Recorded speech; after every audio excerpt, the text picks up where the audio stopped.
பர்திமேயு சுவிசேஷ ஊழியங்கள் வழங்கும் நற்செய்தி நேரம். தேவ செய்தி பாஸ்டர் ஆர். அகஸ்டின். இந்த நாளில் உங்களை மறுபடியும் எப்போதும் போல சந்திக்கவும், தேவனுடைய வார்த்தையை சொல்லவும் ஆண்டவர் கொடுத்திருக்கிற இன்னும் ஒரு நல்ல நாளுக்காய் ஸ்தோத்திரம். ஒவ்வொரு நாளும் தேவ கிருபை நாம் நிற்கிறோம். நிர்மூலம் ஆகாமல் இருப்பது தேவனுடைய கிருபைதான். ஏன்னா இன்னைக்கு இருக்கிற உலகத்தில் எத்தனையோ திகைக்கும் திடுக்கிடும் காரியங்களை கேள்விப்படுகிறோம். ஆனால் அத்தனை மத்தியிலும் கர்த்தர் நம்மை அற்புதமாய் நடத்தி வருகிறார், ஆச்சரியமாய் நடத்தி வருகிறார். இன்னும் சொல்ல போனால் கரம் பிடித்து நடத்தி வருகிறார். அதற்காக நன்றி செலுத்துகிறேன். இந்த நாளில் உங்களோடு நான் பேச வேண்டும் என்று நான் பல நேரங்கள் எப்போதுமே ஆயத்தப்படுவதற்கு முன்பு ஜெபித்துவது உண்டு. அப்படி ஜெபித்து கொண்டிருக்கும் போது ஒரு சகோதரி என்னிடத்தில் ஃபோன் பண்ணி ரொம்ப நேரம் பேசுனீங்க. ஏறக்குறைய 18 நிமிஷம் 30 நொடி பேசுனீங்க. இப்படி பேசும்போது நான் என்னவென்று கேட்டபோது, என் குறைய கொஞ்சம் மனம் விட்டு கேட்கணும் அப்படின்னு கேட்டேன். அப்போ சொன்னீங்க, ஐயா என் குடும்பத்தில் என் புருஷன் நல்லவர்.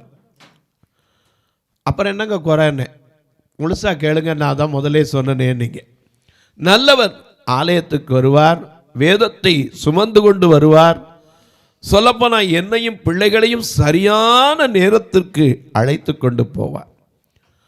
ஆனால் அவருக்குள் இருக்கிற ஒரு பெரிய குறை என்ன தெரியுமா? சொல்லுங்க. இரவானால் போதும், மனிதனாய் இருப்பதில்லை. ஏனம்மா என்று கேட்டேன். அவர் ஒரு போதை வஸ்துக்கு அடிமையாகி ஒரு மனிதனாகவே இல்லை. அவரை மாற்றுவதற்கு எனக்கும் எவ்வளவோ நான் ஜெபிக்கிறேன், என்னால் முடியவில்லை. ஐயா இந்த பழக்கங்களை குறித்து நீங்கள் பேசுகிறதே இல்லையே. ஏன்னா பல காரியங்களை குறித்து சொல்கிறீங்க. எத்தனையோ பேர் கேட்கிற கேள்விகளுக்கெல்லாம் பதில் சொல்கிறீங்க. எவ்வளோ பெரிய மனுஷனுக்கும் இப்படி ஒரு சின்ன பலவீனம் உண்டா? நான் யோசித்து பார்க்குறேன். என்னுடைய புருஷன் இருக்கிற பதவிக்கும் அவர் வைக்கிற அந்த பதவிக்கும் இவர் செய்கிற காரியத்திற்கும் கொஞ்சம் கூட ஒத்து வருமானா? நோ, என்னால் அக்செப்ட் பண்ணவே முடியலை. நீங்கள் இதை குறித்து கொஞ்சம் சொல்லுவீர்களானால் எனக்கு மட்டுமல்ல, என் போன்ற எத்தனையோ சகோதரிகளுக்கும் பிரயோஜனமாயிருக்குமே. கொஞ்சம் இதை குறித்து தயவு செய்து பேசக்கூடுமோ என்றீர்கள். நிச்சயமாய் பேசுகிறேன் என்று சொன்னேன். இந்த நாளிலே அதை குறித்து தான் உங்களோடு பேசவும் போகிறேன். நீங்களும் தயவு செய்து கேட்டுக்கொண்டிருக்கலாம், இந்த நிகழ்ச்சியை பார்த்து கொண்டிருக்கலாம். ஒருவேளை புதிதாக சிலர் பார்க்கலாம், தொடர்ச்சியாக சிலர் பார்த்து வரலாம். எப்படி இருந்தாலும் ஒரு காரியத்தை நான் எப்பொழுதும் சொல்வதுண்டு, அதை திரும்பவும் நினைப்பூட்டுகிறேன். உங்களுடைய வேதாகமத்தை எங்கே இருந்தாலும் தேடி கையில் எடுத்து வைத்து கொண்டு இந்த நிகழ்ச்சியை பார்க்க வேண்டும். எதுக்குமீங்க நான் சொல்கிறது சரியாக இருக்கானால் பார்க்கணும்ல. நீங்கள் நல்லா எடுப்பீங்க, வேதத்தில் கைதேர்ந்தவர்கள், நான் பாராட்டுகிறேன். ஆனால் நான் கொஞ்சம் பார்வையில்லாத ஆள் தானே, தவறாக சொல்லிடக்கூடாதுல்ல. அதை வெரிஃபை பண்ணுறதுக்கு ஆகாது. கரெக்டாக whether it is correct R not, if you want to verify it, I am ready to. ஆகையினால நீங்களும் உங்கள் வேதாகமத்தை கையில் எடுத்து ஒரு காரியத்தை திருப்பிக் கொள்ளுங்கள்.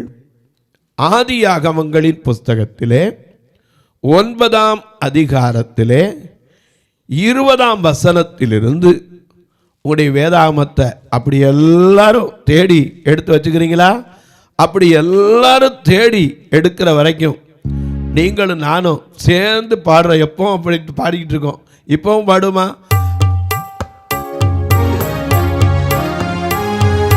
வாலிபன் தன்னது வழி தன்னையே எதனால் சுத்தம் பண்ணுமா?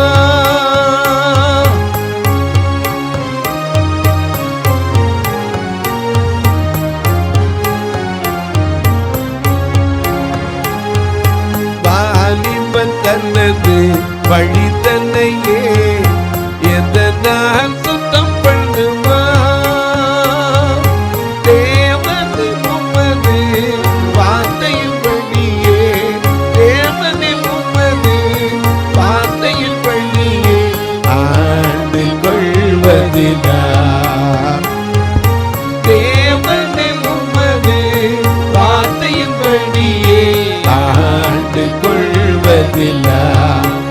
தினமோ ஆண்டவரே உன் பாதம் சரணடைந்தே,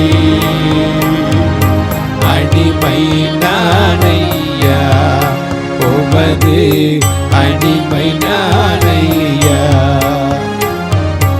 ஆயிரம் ஆயிரம் துன்பங்கள் வந்தாலும் அகன்று போக மாட்டேன், உம்மை விட்டு அகன்று போக மாட்டேன். ஆண்டவரே உன் பாதம் சரணடைந்தே, அடிமை நானையா.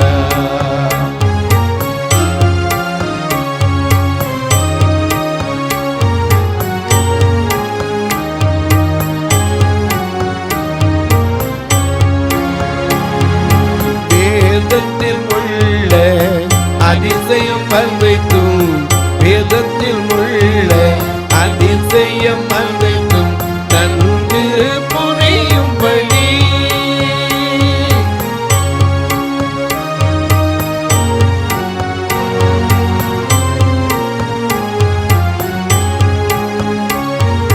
வேதத்தில் உள்ள அதிசயம் அனைத்தும் நன்கு புரியும்படி தேவனை எனது கண்களையே தினமும் திறந்தருளோ. தேவனை எனது கண்களையே தினமும் திறந்தருளோ. தினமும் ஆண்டவரே உன் பாதம் சரணடைந்தே, அடிமை நானையா உமது அடிமை நானையா. ஆயிரம் ஆயிரம் துன்பங்கள் வந்தாலும் அகன்று போக மாட்டேன், உம்மை விட்டு அகன்று போக மாட்டேன்.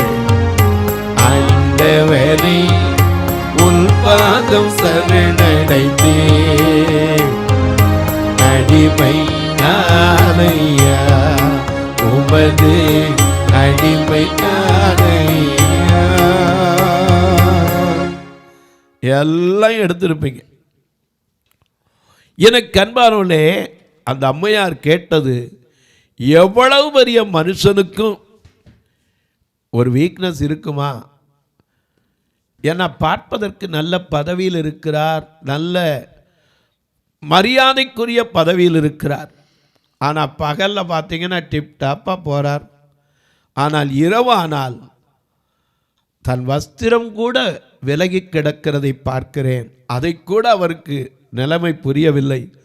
இப்படிப்பட்ட காரியத்தில் இருக்கிற என் புருஷனுக்கு மட்டுமல்ல, என் போன்ற எத்தனையோ சகோதரிகளுக்கும் இது பிரயோஜனம் என்று சொன்னீர்கள். உண்மைதான். எத்தனையோ பெண்கள் காரணமில்லாத காயப்படுகிற அநேகர் உண்டு. இன்றைக்கு ஆகிய நான் தான் உங்களுக்கு இதை குறித்து பேச போகிறேன். இப்பொழுது நீங்கள் வேதாகமத்தை எடுத்திருப்பீங்க, வாசிக்க கேட்போமா? ஆதியாகமம் 9ஆம் அதிகாரம் 20 வாசிங்க. நோவா நல்லா கவனிங்க. நோவான்ன உடனே உங்களுக்கு ஞாபகம் வரும், ஓஹோ விசுவாசத்தில் யாரு பெரிய ஆள். ஏன்னா எபிரேயர் 11:7 படி விசுவாசத்தினாலே நோவாவை குறித்து அங்க ஒரு பெரிய விசுவாசிகளின் பட்டியலில் ஒரு அடைமொழியை கொடுத்திருக்கு. விசுவாசத்தினாலே நோவா தற்காலத்திலே, தன்னுடைய காலத்தில், அதாவது தான் வாழ்ந்த காலத்திலே காணாத ஒன்றை குறித்து தேவ எச்சரிப்பை பெற்று பயபக்தி உள்ளவனாகி தன் குடும்பத்தை ரட்சிப்பதற்கு பேழையை கட்டின ஒரு மனிதன். அது மட்டுமல்ல, அதனாலே அவன் உலகம் ஆக்கினைக்குள்ளானதென்று தீர்த்து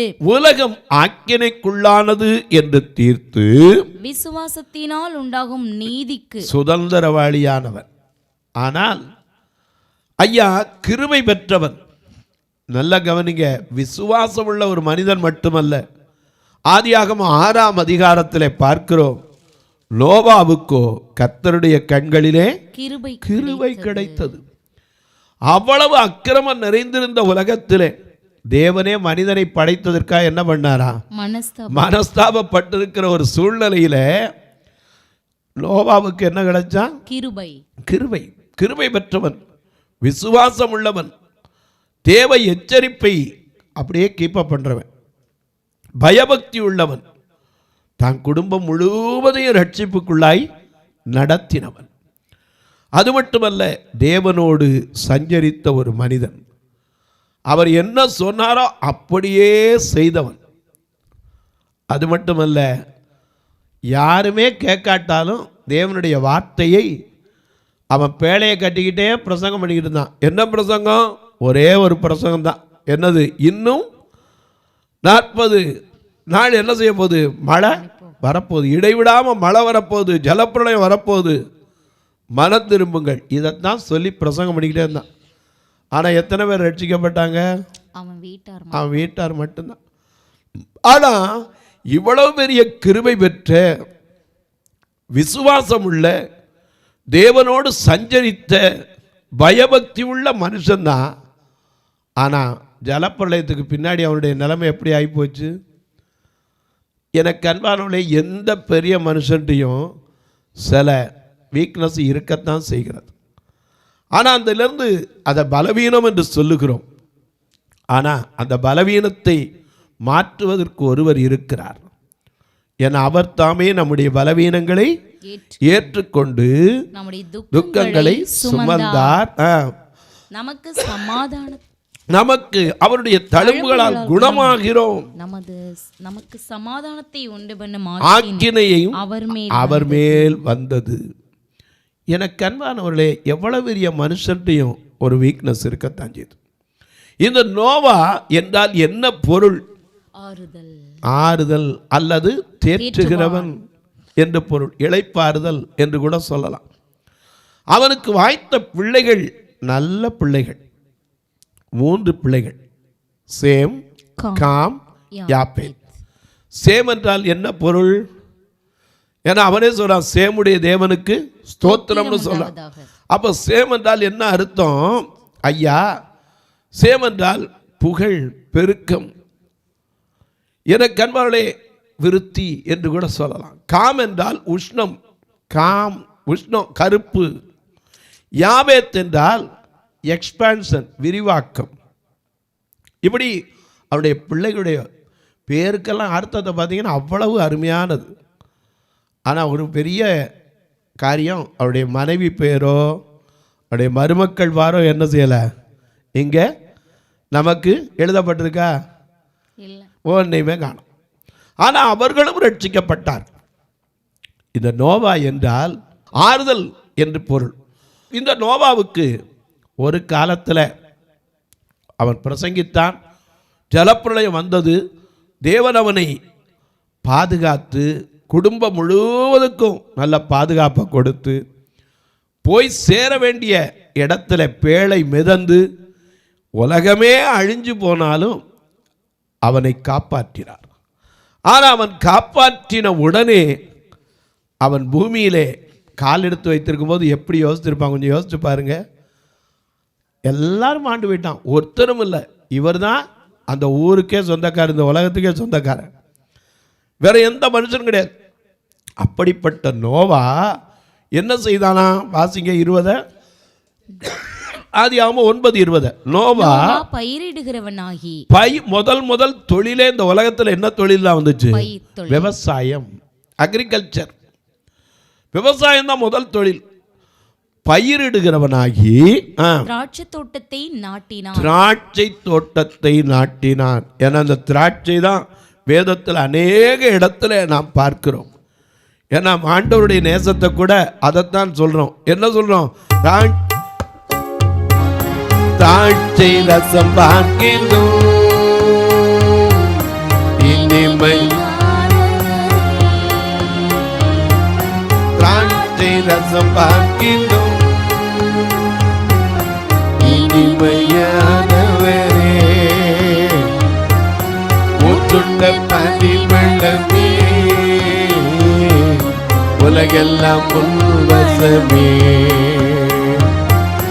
ஊற்றுண்ட பரிமளமே உலகெல்லாம் உம்மனமே.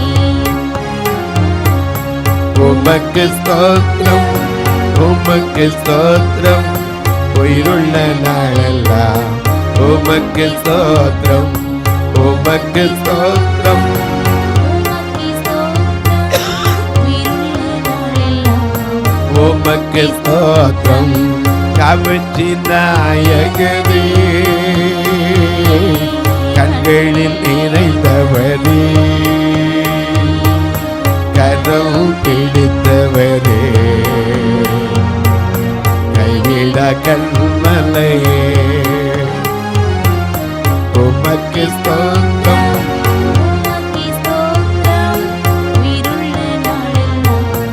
உமக்கு ஸ்தோத்திரம் உமக்கு ஸ்தோத்திரம் உமக்கு ஸ்தோத்திரம் உயிருள்ள நாளெல்லாம் உமக்கு ஸ்தோத்திரம். எனக்கு அன்பானுடைய முத அவன் என்னதான் பயிரிட்டான்? திராட்சை தோட்டம். உலகத்திலே திராட்சை தோட்டம் தான். இந்த திராட்சையை குறித்து தான் வேதத்தில் அழகாக எழுதியிருக்கு. இயேசு கிறிஸ்து இந்த பூமியில் முதல் ஊழியத்தில் செய்த அற்புதம் எதில் தான் செய்தார்? தண்ணீரை திராட்சமாய் மாற்றினார். அது மட்டும் இல்லை, புதிய ஏற்பாட்டில் ஊமையா சொல்லும் போது கூட நான் மெய்யான திராட்சை செடி, என் பிதா திராட்சை தோட்டக்காரர், என்னில் கனி கொடாதிருக்கிற கொடி எதுவோ அதை அவர் அறுத்து போடுகிறார். கனி கொடுக்கிற கொடி எதுவோ அது அதிக கனி கொடுக்கும்படி அதை சுத்தம் பண்ணுகிறார். ஏன்னா கனி கொடாத மரங்களை வெட்டி அக்கினியில சுட்டரிப்பார் என்று யோவானும் அதை குறித்து பிரசங்கித்தான். இந்த திராட்சையை குறித்து சங்கீதக்காரனும் கூட உன் மனைவி வீட்டோரங்களிலே கனி தரும் திராட்சை செடி இருப்பாள் என்று சொல்லுகிறார். எனக்கு அன்பாருளே, உன்னத பாட்டிலே கூட சூலமத்தி சொல்லுகிறார், திராட்சை ரசத்தை பார்க்கிலும் உம்முடைய நேசத்தை நினைப்பேன் என்று சொல்லுகிறார். நாமளும் பாடுறோம், திராட்சை செடியே இயேசு ராஜா என்று பாடுகிறோம். முதல் அவன் பயிரிட்டது எது? திராட்சை. வேற எதையும் பயிரிடல. வேதம் நமக்கு வேதம் தான் வெளிச்சம். இந்த திராட்சை தோட்டத்தை பயிரிட்டான். அது மட்டுமில்ல, வாசிங்க. அவன் திராட்சை ரசத்தை குடித்து. நல்ல கவனிங்க. எப்பவுமே நமக்கு இன்னைக்கு உள்ள ஒரு பழக்கம் இருக்கும். முதல் குடிகாரன் யாருன்னா யோசிச்சு பாருங்க. நான் சொல்ல வேண்டியதில்லை, உங்களுக்கே தெரியும். அப்போ முதல்ல இந்த குடியை ஆரம்பித்தது யார்? நோவா தான். தெரிஞ்சு குடித்தானோ தெரியாமல் குடித்தானோ தெரியாது. ஏன்னா அவனுக்கு தெரிஞ்சிருக்க வாய்ப்பு இல்லை. அவன் திராட்சத்தை பயிரிட்டான், நிறைய திராட்சை விளைஞ்சிருக்கும். உடனே அது மிஞ்சி போய் கிடந்திருக்கும். அதில் கொஞ்சம் சாறு வடிஞ்சிருக்கலாம், அதை எடுத்து குடிச்சிருக்கலாம். இது நான் நினைக்கிறேன். ஏன்னா அப்படி குடிச்சிருக்கும் போது அவனை அறியாமலே கூட அவன் வெறிகொள்ள ஒரு காரணமாக இருந்திருக்கலாம். அவன் தெரிஞ்சு இதை செய்தான்னு நான் சொல்ல மாட்டேன். ஏன்னா அவன் ஒரு தேவ மனிதன், தேவ பக்தியுள்ளவன், குடும்பத்தை ரட்சிப்பதற்காக 120 வருஷங்கள் பிரசங்கித்து கொண்டே இருந்தவன். அவன் அப்படி செய்தான்னு நான் சொல்லலை. திராட்சை நிறையா விளைஞ்சிச்சு. மிஞ்சி போனால் என்ன செய்வான்? வேஸ்ட் பண்ணக்கூடாது, எடுத்து வச்சுருந்துருப்பான். அதில் அந்த பழத்துலேருந்து என்ன வச்சுருக்கோம்? சாறு கழிச்சிருக்கு. ஒரு நாள் 2 நாள் ஆனோட அந்த திராட்சை ரசம் என்ன வந்துருச்சு? ஒயினா மாறி போச்சு. அதை குடித்தான், வெறி கொண்டான். இங்கே பார்க்கிறோம், திராட்சையை பயிரிட்டான். அது மட்டுமல்ல, அவன் திராட்சை ரசத்தை குடித்து வெறி கொண்டு தன் கூடாரத்தில் வஸ்திரம் விலகி படுத்திருந்தான். இதுதாங்க எவ்வளவு பெரிய மனுஷனுக்கு ஒரு வீக்னஸ் இருக்கும். நல்ல கவனிங்க. திராட்சை என்பது என்ன? ஐயா, ஒரு பக்கம் பார்த்தா திராட்சை செடி. இன்னைக்கு திராட்சை பழத்தோட்ட ஊழியங்கள்லாம் வச்சுருக்காங்க. ஏன்னா திராட்சை தோட்டக்காரர் யார்? அவர். அதனால தான் மத்தேயு 20ஆம் அதிகாரத்தில் காலையிலேருந்து சாயந்தரம் வரைக்கும் போய் என் தோட்டத்தில் வந்து வேலை பாருங்க அப்படின்னு என்ன செய்தார்? அழைத்தார். ஏசாயாவில் கூட 5ஆம் அதிகாரத்தில் வாசிக்கிறோம். அவரே சொல்கிறாரு, என் திராட்சை தோட்டத்துக்கு நீங்களே நியாயம் சொல்லுங்க, இனி நான் செய்யாத எந்த வேலையை செய்யலாம் அப்படிங்கிறார். ஏன்னா அதில் ஒரு கோபுரத்தை கட்டி ஆலயை கட்டி நல்ல கனிதரும் திராட்சை செடிகளை வச்சு நல்ல பழங்களை கொடுக்கும் என்று காத்திருந்தேன். அது எப்படி போயிடுச்சு? அது கசப்பான பழங்களை தந்தது. அவர் அதை வேலி அடைத்து அதிலுள்ள கற்களை பொறுக்கி அதிலே நற்குல திராட்சை செடிகளை நட்டு அதன் நடுவில் ஒரு கோபுரத்தை கட்டி அதில் ஆலையையும் உண்டு பண்ணி அது நல்ல திராட்சை பழங்களை தரும் என்று காத்திருந்தார். அதுவோ கசப்பான பழங்களை தந்தது. எருசலேமின் குடிகளே, யூதாவின் மனுஷரே, எனக்கும் என் திராட்சை தோட்டத்திற்கும் நியாயம் தீருங்கள். நான் என் திராட்சை தோட்டத்திற்காக செய்யாத எந்த வேலையை நீ செய்யலாம். அது நல்ல திராட்சை பழங்களை தரும் என்று நான் காத்திருக்க அது கசப்பான பழங்களை தந்தது. மனுஷருடைய எல்லாமே அப்படித்தான். நல்லா கனி கொடுப்பான்னு தான் இந்த பூமியில வச்சார். ஆனா அவன் என்ன செஞ்சுட்டான்? கசப்பான அனுபவங்களை கொடுத்து தேவனுக்கே விசனத்தை உண்டு பண்ணினான். அப்படி விசனத்தை உண்டு பண்ணினதுல ஒரு ஞானமுள்ள மனுஷனாக, கிருபை பெற்ற மனுஷனாக தேவன் தெரிந்து கொண்ட பாத்திரம் யாரு? இந்த நோவா. ஆனா அவன் என்ன பண்ணிட்டாரு? திராட்சை பயிரிட்டார். எவ்வளோதான் பயிரிட்டாலும் சரி, பார்த்தீங்கன்னா விவசாயிகள் வீடுகளில் அவங்க பயிரிடுறது நிறைய அவங்க வச்சுருப்பாங்க. அவங்க சாப்பிட்றதுக்கு முதல்ல நல்லா வச்சுருப்பாங்க. இவங்க இந்த திராட்சை பழத்தை சாப்பிட்டு பார்த்துருப்பான். கொஞ்சம் மிச்சம் கிடந்திருக்கு, எங்கேயா போட்டு வையிருப்பான். அது பானையில் ஓட்டு வச்சோ, பாத்திரத்தில் ஓட்டு வச்சோ, மொத்தமாக கொட்டி வச்சோ, அதில் ரசம் வந்துருச்சு. இதை குடித்தான், வெறி கொண்டான். எனக்கு அன்பானவர்களே, அநேக நேரங்களில் தெரிஞ்சு செய்கிறவங்களும் உண்டு, தெரியாமல் செய்கிறவங்களும் உண்டு. ஆனால் இப்போ தெரியாமல் செய்கிறவங்க இல்லை. அன்றைக்கு அவ்வளோ பெரிய மனிதனுடைய வாழ்க்கையில் இந்த ஒரு தவறு வந்ததுனால அவ்வளவு ரட்சிக்கப்பட்ட குடும்பத்தில் அவனுடைய பிள்ளைகள் எப்படி ஆகி போனாங்க? சபிக்கப்பட்டு போனாங்க. காரணம் என்ன? வேறு சரியில்லை. இவன் தகப்பன், இவன் தவறி குடிச்சு வஸ்திர வேலைக்கு படுத்து கிடந்துட்டு தான் பிள்ளைகளை எந்திரிச்சு என்ன செய்தான்? சபித்து விட்டான். எனக்கு அன்பானவர்களே, எவ்வளவு பெரியவங்களாக இருக்கட்டும், எந்த பதவியில் இருக்கட்டும், இன்னைக்கு அநேகருக்கு இருக்கிற நிலைமை இதுதாங்க. தொலைக்காட்சியில் பார்க்கிற என் அன்பு மக்களே, இந்த நிகழ்ச்சியை நாள்தோறும் பார்க்குறீங்க. எத்தனை வீட்டில் எத்தனை பேர் இந்த தொலைக்காட்சி முன்னாடி ஐயோ என் பிள்ளை குடிக்கிறானே, என் புருஷன் குடிக்கிறாரே, என்னுடைய குழந்தை குடிக்கிறாரே, என்னுடைய தகப்பனுக்கு தகப்பன் கூட குடிக்கிறாரு. இன்னைக்கு எத்தனை பெண்கள் சகோதரிகள் கண்ணீர் வடிக்கிறீங்களோ எனக்கு தெரியாது. ஆனால் இந்த பழக்கத்திலிருந்து விடுதலை யாரும் தானாக பெறணும்னு ஆசைப்படுறாங்க, ஆனால் பெற முடியலை. ஆனால் மெய்யான விடுதலை யாரிடத்தில் உண்டு? யோவான் 8 வாசிக்கிறோம், மெய்யாகவே குமாரன் 34 மெய்யாகவே நான் உங்களுக்கு சொல்றேன், குமாரன் உங்களை விடுதலை ஆக்கினால் மெய்யாகவே விடுதலை ஆவீர்கள். இல்லாட்டா வேற விடுதலை கிடையாது. ஏன்னா அவர் விடுதலை தருகிற தேவன். எந்த காரியத்திலிருந்து நம்மை விடுவிப்பார். ஆனால் நாம் அவர்கிட்ட வரணுமே. அது மட்டும் இல்லை, நாம் ஆண்டவரிடத்தில் ஒப்பு கொடுக்கணும். ஆண்டவரே எனக்கு இந்த தீய பழக்கத்திலேருந்து என்னை விடுவீங்க அப்படின்னு என்னைக்கு நம்ம கேட்குறோமோ, நீ விரும்புகிறத என்னிடத்தில் கேளுனாரே, நீங்கள் முழங்கால் போட்டு கேளுங்க, கட்டாயம் ஒரு விடுதலை உண்டு. இந்த நிகழ்ச்சியை பார்க்குற நீங்கள் பார்த்துட்டு அப்படியே சும்மா இருக்காங்க, ஒரு ஜெபம் எனக்காக பண்ணணும். ஏன்னா அந்த நிகழ்ச்சி தொடர்ந்து வருவதற்கு தேவைகள் சந்திக்கப்படும். ஒரு நாள் ஒன்றுக்கு 4000 ரூபா ப்ரோக்ராம். அது மட்டும் இல்லை, ரெக்கார்டிங் எடுக்கணும். எங்கள் சபையோ பார்வையற்ற மக்கள் சபை. இப்போ கூட பாருங்கள், திருநெல்வேலியில் சன்சைடெல்லாம் 5-6 வருஷம் ஆனது. இந்த மழை ஓவராக பெஞ்சு சன்சைடு கிட்டத்தட்ட அநேக சன்சைடுகள்லாம் அந்த ஈரத்தினால 30 சன்சைடு அப்படியே விரிவுபட்டு நிற்குது. அதை திரும்ப பூசுறதுக்கு வேலை பார்த்துக்கிட்டு இருக்கிறோம். ஆண்டவர் அந்த கட்டுமான பணியை உங்களுக்கு அடுத்த முறை வரும்போது அந்த ப்ரோக்ராமில் உங்களுக்கு படம் காட்டப்படும், நீங்களும் பார்க்கலாம். தாராளமாக வந்து பார்க்கணும் அப்படின்னு ஆசைப்பட்டாலும் வாங்க. கர்த்தர் ஏவினால் நீங்களும் அதற்கென்று உதவலாம். ஏன்னா ஒரு சன்சைடு ஸ்லாப்பு திரும்ப அதை தட்டுவோடு பதிச்சு அதை பூசி முடிக்கிறதுக்கு 1900 ரூபா. அதை கட்டுமான பணியினுடைய கூலி. மற்ற பொருட்களும் பெரிய காரியமில்லை, ஓடு சிமெண்ட் மண்ணு கல் கூலியே அதற்கு. ஏன்னா கீழே இருந்து 25 அடி உயரத்தில் இருக்கிறதுனால 2-3 பேர் வேலை பார்த்து முடிக்கணும். ஒன்று முடிக்கிறதுக்கு 1900 ரூபா சார். 31 ஸ்லாப் பார்த்துக்கோங்க, கணக்கு போட்டு பாருங்கள். கர்த்தர் ஏவினால் நீங்களும் தாங்கலாம், ஆனால் கட்டாயம் அல்ல, விசனம் அல்ல. எப்படியா உதவி பண்ணுறது? இங்கே 2 நம்பர் வந்துக்கிட்டே இருக்கும், ஜிபே ஃபோன்பே. ஒருவேளை ஐயா நான் கொடுப்பேன் எனக்கு பில்லு வைக்கணுமேனிங்கன்னா 8438852500 இதில் நீங்கள் அனுப்பிட்டு எனக்கு வாட்ஸ்அப்பில் அனுப்பினா உங்களுக்கு அது வரி விலக்கத்திற்கான பில்லுக்கும் வைப்பதற்கு உதவியாக இருக்கும்.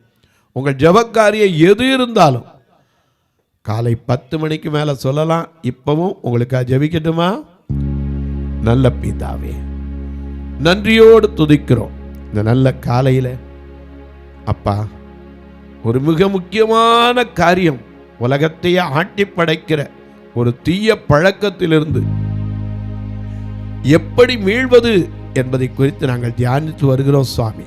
அதில் இருக்கிற காரியங்களை எங்களுக்கு கற்றுக்கொடும் ஆண்டவரே. சொல்லும் அடியேன் கேட்கிறேன் என்று காத்திருக்கிற ஒவ்வொரு குடும்பத்திலும் விடுதலை கொடும்.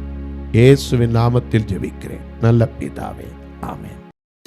சபை ஆராதனை ஞாயிறு காலை 10 மணி முதல் 12 மணி வரை. இடம் பர்திமேயு சுவிசேஷ ஆலயம், அன்னை சத்யா நகர், இளமனூர் அஞ்சல், சக்கிமங்கலம் வழி, மதுரை மாவட்டம். பின்கோட் 625201 மற்றும் பர்திமேயு சுவிசேஷ ஜெப வீடு, flat number 107, Eden garden, Muthur, Tirunelveli. Pincode 627011.